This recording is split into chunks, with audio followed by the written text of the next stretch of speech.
best to get somebody to get a mic to you. All right, first of all, I want to let you guys know how excited I am about the opportunity. I'm entering my third season here.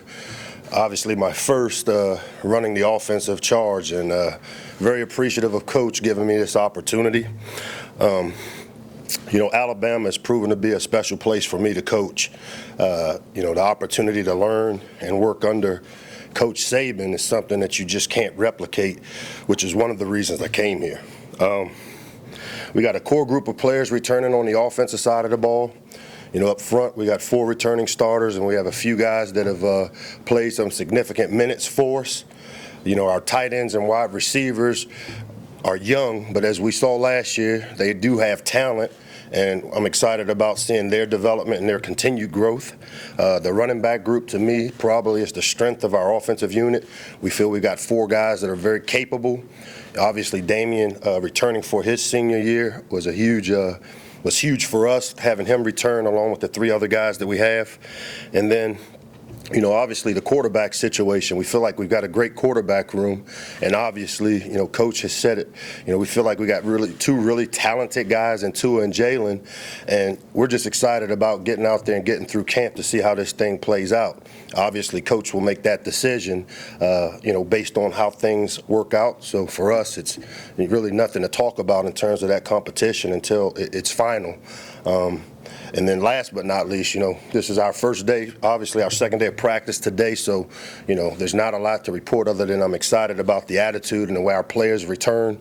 Coach Cochran and his group have done a great job of getting these guys in great shape based on what we saw yesterday.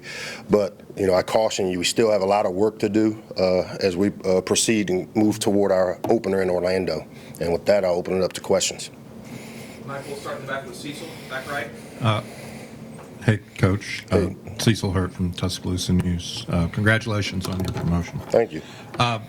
Could you explain for me, because I'm a little slow, exactly how hands-on you are with the quarterbacks, how hands-on Coach Enos is with the quarterbacks, exactly what the breakdown of work is that then goes into the evaluation process? Well, obviously the evaluation, as with anything, it starts with coach. But the way the thing works for me, obviously being the offensive coordinator, most of the install stuff that goes in, I install the offense, and then we break up into specific position groups. I have the ability and have spent quite a bit of time, obviously, in the quarterback room. But the best part about how coach has done this, and it's a model that's worked in the NFL with the coordinator, it also gives me an opportunity to move to other position rooms and help where needed. As I evaluate things offensively, wherever I see there needs to be some things corrected or fixed, I get an opportunity to go in those rooms and fix it with the coaches. So Dan and I have worked really well together. I spend quite a bit of time in the quarterback room. Dan obviously leads the charge in terms of their skill development, just like every other position group guy does. And it's worked fine thus far. I'm really excited about it. Okay, we'll come right here with Charlie. Coach has said that he wants to see the quarterbacks win the team, but what do you want to see from Jalen in terms of taking that next step as a passer in camp? And not just Jalen, but all these guys. The one thing we talk about with our camp objectives is we want every player to get better with every day. So not just specifically Jalen, but all of our players. When that's the object of camp. You come in with a skill level, and it's our job and their job to work to have these guys playing at an optimal level once the season starts, and that's what we're going to try to do during camp. Right here, John. Sorry to ask. I had a couple. Sorry to ask another quarterback question, but what have you liked from those guys, whether it's development on the field or just their attitude, because it's such a high-profile competition? Well, first and foremost, I think both those guys have been pros in terms of how they've gone about competing. Both those guys put the time in. They both are students of the game. They spend a lot of time upstairs in the coaches' offices trying to improve themselves. I see those guys working really well with all the different tools we have on the offensive side of the ball. So, for both of those guys, they really are working hard to improve and find ways to get better individually. And as far as the receivers go, I've often had like a go-to guy and then a really good supporting cast. Is that important to get that one guy, or can you see it spreading around more to a bunch of young, talented receivers? It's always been, my opinion as an offensive coordinator and when developing an offensive system is that you want to identify who all your playmakers are and you want to find ways to get them all involved. We're a much better team when guys all feel like they have some ability to help. And so for me, we're going to continue to work to identify the guys that make plays for us, and we'll continue to develop schemes and things to get them the ball. Come back over here on the left side with Michael. You were here when Nagi Harris came in, and you've seen him for a year. Where have you seen progress from him? Where do you see him going this year? The biggest thing with young running backs that tends to be the toughest thing is the pass protection aspect of the position. And I know with Nagi, with the intricacies that you see with the blitzes from different teams, and even when we practice against our guys, the one area that I've seen the most improvement is his knowledge and understanding of our pass protection concepts. Obviously, as a runner, when you put the ball in his hands, his natural instincts are above the chart in terms of his ability. He's a physical runner. He got great speed to finish runs, but the biggest area that I've seen Nagi improve has been in his pass protection, understanding, and his techniques. Go over here to Joseph. Hey, Mike, at what point would you like to see a starter named for quarterback? Do you need a certain amount of time to prepare for a one quarterback situation? Like I said, the guy that was here before me, he's going to be the guy that makes that decision as to when it happens. For me, once that decision is made, then it'll be my job to try to put together a program or a system or a game plan that'll help us be successful on game day. We'll come back over here with Dwayne. Sorry. A little slow. When you look at just the quarterback position, what's your ideal guy? What's the ideal type of quarterback you would like to have? A guy that wins. Ultimately, that's the job of the quarterback, is to find ways to score points and win ball games. And so for me, that's the most important thing. And, that's something that I think, obviously, when coach makes that decision, I think that'll be the thing. The decision will be based on who gives us the best chance to win. We'll go over here with Ben in the middle. There have been plenty of former head coaches and former offensive coordinators on staff here with you in the last 3 years. What have you learned from some of those guys in that time? Oh, man, it's so many things. It's hard to sit here and that's one of the benefits of going into year 3. I came in under Lane and had a chance to see how things worked there. I had a chance to be here with Brian last season, so and then all the great coaches that have been around this program the last 2 years that I've been here. So it's hard to really say one or two, three things that I learned from them.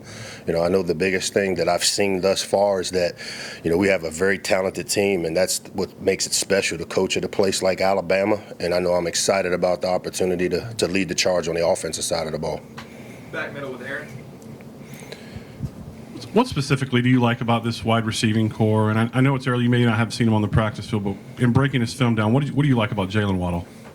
Well, that's the tough part. We've had one practice with him. Obviously, we had some opportunities to see him do some things in the summer with our ability to work with our players. With any freshman, our expectation is that he comes in and, defines his role by how he's able to learn, how he's able to pick up things. I know when we recruited Jalen, he had a skill set with tremendous speed, short area quickness, and big playability. I think he'll fit in great with the 3 guys that played a lot for us last year, and Smitty, Judy, and Ruggs. Excited again, like we said, we got a youthful wide receiver group, but, a bunch of those guys last year played some significant times and made some big plays and big games for us. With so many running backs, how do you plan on handling that and getting everyone the ball? Will it be similar to last season, or will there be any changes? I mean, again, as we go through camp, the goal is to figure out what each guy's role will be, to define who the playmakers are. As I said earlier, I feel like that's the strength of our team. And so if it makes us better, having those guys all involved in the game plan, then that's exactly what we'll do. All 4 of those guys, when I talk about Brian Robinson, Josh Jacobs, Nagi Harris, and Damian Harris, are uber talented guys. And so I'd be an idiot to not find ways to get those guys involved in our system, and we'll continue to work to find a way to do that. Go over here on the left with Reiner. You seem to have a little bit more of a spread background. Dan has more of maybe a pro-style background. How are you blending that and also taking elements of what you learned or been around with Lane and combining that with the stuff that Brian brought last year? Well, let's make it pretty clear. This is Alabama's offense. This isn't Mike Locksley's system. And offensive philosophy starts with Coach Saban and what he wants to do. He sets the culture for how the offense is run, what types of things he wants done. And as you see, this offense hasn't changed a lot. Obviously, with Lane coming in and going to some of the no huddle and tempo stuff, it's continued to improve it. I'm not looking to reinvent the wheel. Again, the Alabama system has been very successful throughout the time that Coach has been here. Will I add some new things or add wrinkles? I think the biggest difference you see is most play callers put their personality on the offense and how they call it. And so I'm excited again to have that opportunity this year. Ken Rogers. Just wanted to ask you about the luxury of having 4 offensive linemen back, and how has Ross looked, moving down to center? Ross is a really talented guy. We're expecting a tremendous amount of leadership out of him going into this season, and thus far he's provided it.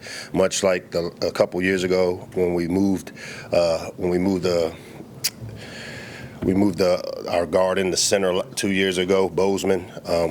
We want to get our best player there, the guy that's able to make the calls for us. And with Ross having so much game experience, it was an easy transition for him. He had played some center here at different times throughout his career. I think he's been able, with his experience, to maybe anchor that offensive line and kind of be able to get us all on the same page up front, which is really important. Last one here with Chris Walsh. You said that an offensive identity starts with the head coach. How much of it, though, depends on the players and the talent that you have? Well, no doubt about it. That's, my job and our job as an offensive staff is to figure out who your playmakers are. Obviously, coach sets the culture as far as if we want to be an up-tempo team, if we want to be a run-first team, if we want to throw the ball. The good thing about our offense, it's been really diverse over the years in terms of the pro style, the spread, the tempos, the huddling, running the ball, throwing the ball. All those things have had elements of this offense throughout the course of Coach's tenure. I mean, that won't change. What will change is obviously us figuring out which guys are the playmakers in the system and finding ways to get them involved. Thanks, Lux. Thanks. Thanks, Phil.